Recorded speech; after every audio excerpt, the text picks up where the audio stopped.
Bila saya baca, Pak Sumi kata gini, kalau nak jadi betul-betul wanita soleh, bukan nikah dengan suami kaki zikir, kaki solat, suami tu pergi kahwin dengan Samseng tu, yang kena sepak-sepak, yang sepak-sepak kamu tu.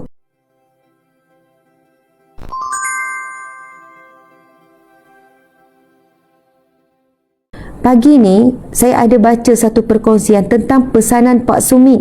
Pak Sumit yang baru meninggal dunia pada hari Jumaat. Pak Sumit pergi dalam umur 90 lebih. Seluruh Malaysia tahu, ada seorang wanita yang menulis panjang dan saya share nanti. Subhanallah, beliau ni datang suami isteri. Lepas tu, dia memang berniat nak tanya kepada Pak Sumit. Dan rezeki dia dapat ziarah Pak Sumit dan dapat jumpa Pak Sumit depan-depan. Lepas tu, dia suami isteri kan. Dalam keadaan mereka berdua ni sedang dilanda ujian dan masalah rumah tangga. Tapi niat hati wanita ni jumpa Pak Sumit, dia nak tanya soalan macam mana nak jadi wanita yang solehah. Dia nak tanya soalan tu. Lepas tu dia pun mulalah mukadimah, Pak Sumit boleh tak beri saya nasihat. Dia yang perempuan ni tanya Pak Sumit ni. Lepas tu Pak Sumit pun terus kata, nak nasihat jadi wanita solehah ke? Terus tanya soalan tu. Dia kata, ya Allah, Pak Sumit ni macam tahu je apa yang dia nak tanya dalam hati. Lepas tu tahu tak Pak Sumit jawab apa? Kita kena faham, Pak Sumit ni seorang yang berilmu, seorang yang alim, seorang yang soleh. Soalannya disaksikan oleh ahli keluarga tidak terdedah kepada nak melakukan maksiat. Tengok TV tak, tengok telefon tak, kurang bergaul dengan orang. Harinya banyak zikrullah, selawatnya ribu-ribu, zikir ribu-ribu, subhanallah, Allahu Akbar. Jadi hati dia tu sangat jernih dan apa yang dikatakan sangat mendalam. Tapi bagi orang yang tidak mahu ambil pengajaran, kadang-kadang kata-kata Pak Sumit ni dikona-kona sampai salah faham. Sebab kalau tengok pesanan Pak Sumit ni, tahu tak dia cakap apa? Pak Sumit sebut macam ni. Pak Sumit kata, kalau nak jadi isteri soleha, kahwin dengan Samseng-Samseng tu, kahwin dengan orang-orang yang suka lepak tepi jalan tu, bukan kahwin dengan suami yang suka ratib, berzikir-berzikir, ahli masjid tu. Mula-mula saya baca, mula saya terkejut juga. Maksudnya kahwin dengan orang lelaki yang tidak beragama. Lepas tu Pak Sumit pun sambung lagi. Pak Sumit sebut macam ni. Ini yang saya baca pagi tadi. Pak Sumit sebut, dia kata, ini tidak, kena jentik sikit dah tak boleh tahan, kena jentik sikit dah tak sabar, kena jentik sikit dah tak boleh nak terima, manja sangat. Pak Sumit kata macam tu, manja sangat.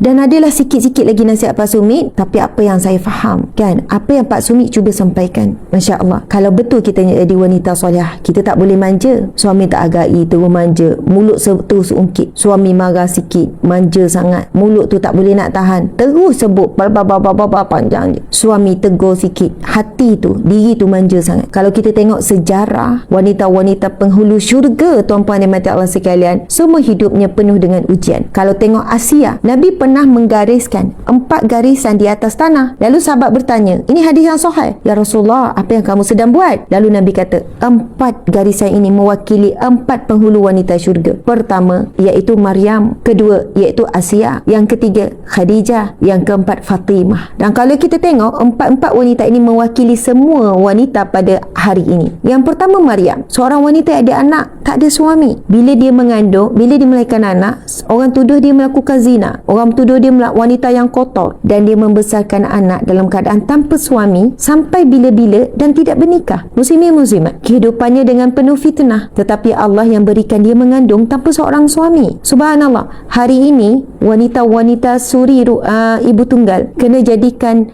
Sayyidatina Maryam sebagai contoh tauladan yang kuat. Kemudian disebut Asia, diuji dengan suami yang sangat zalim. Bukan zalim zahir je, zalim hati, ngaku jadi Tuhan, menyeksa Asia, menyeksa rakyat, perangai memang zalim. Macam mana Asia boleh kahwin? Ini ada sejarah ni. Asia wanita solehah, wanita beriman. Allah uji Asia, dipaksa kahwin dengan Firaun sebab Firaun telah dera dah mak ayah dia ni. Subhanallah, awal kahwin, tengah kahwin, akhir kahwin, semua seksa ni. Suami kita tidak sejahat dan seteruk Firaun. Subhanallah, Asia bertahan sampai akhir hayat dia. Bukan saya nak membenarkan perbuatan buruk suami hari ni ya. Dengar dulu. Kemudian Sayyidatina Khadijah, seorang wanita yang diuji dengan kematian suami yang pertama. Suami yang kedua berpisah, anak 4 orang, janda anak 4. Bukan senang nak bawa title janda anak 4, 2 kali bernikah. Kemudian yang ketiga bernikah dengan Rasulullah. Lepas bernikah Rasulullah, sebelum bernikah kaya raya.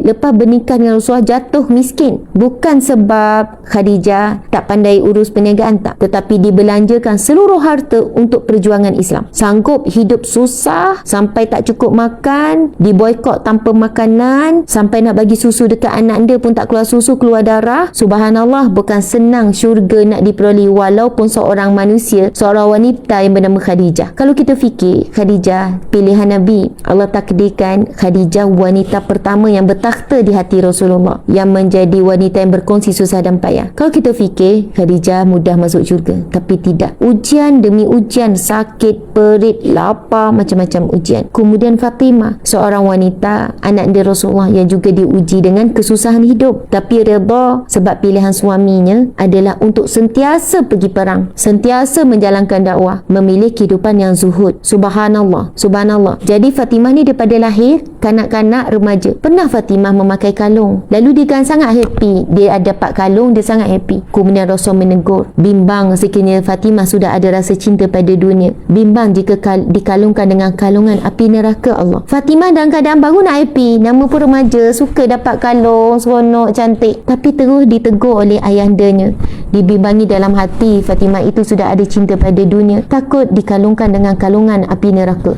Ya Allah, subhanallah. Kadang kalau kita fikir kenapa tegas sangat Nabi mendidik anak perempuannya, sebab nak jadi contoh kepada kita yang perempuan ni.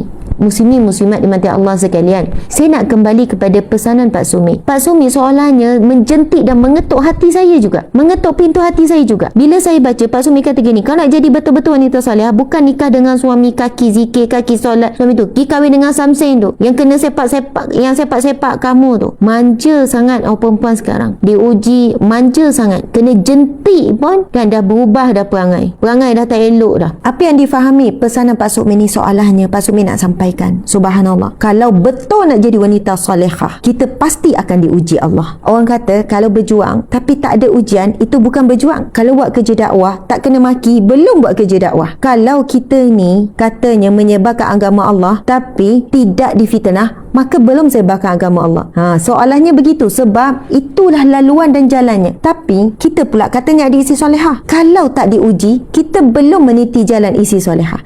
Semua nak okey, semua nak baik, semua nak indah-indah. Apa yang berlaku? Kita akan adjust supaya keadaan ujian tu tak berlaku. Faham ya? Maksudnya kita nak cuba elak benda yang tak best-best ni. Tak nak cuba elak ni. Suami baru nak tegur, kita tak sanggup dengar teguran suami. Kita pun okey bang, gini. Saya tahu tak puas hati saya, tapi tak apa gini. Maksudnya kadang tu kita nak elak daripada sesuatu yang membuatkan hati kita ni diketuk-ketuk kan, tersiap-siap. Kita kalau boleh tak nak dengar suami tegur. Kalau boleh tak nak, abang apa yang abang tak puas hati boleh tak tolong cakap, walaupun perit, walaupun pedih, saya nak dengar. Tak ramai wanita yang sanggup nak beri peluang seluasnya kepada suami untuk cakap. Mungkin mula-mula cakap, bang awak cakap lah apa-apanya, tapi ingat awak pun ada juga buat salah saya, tapi saya maafkan, saya tak akan sebut, saya tak akan ungkit. Kadang dah ikat macam tu awal-awal. Muslimin muslimat dimati Allah sekalian. Jadi Masya Allah, semalam saya pesan pada wanita ni yang dia bertanya pasal suami ni,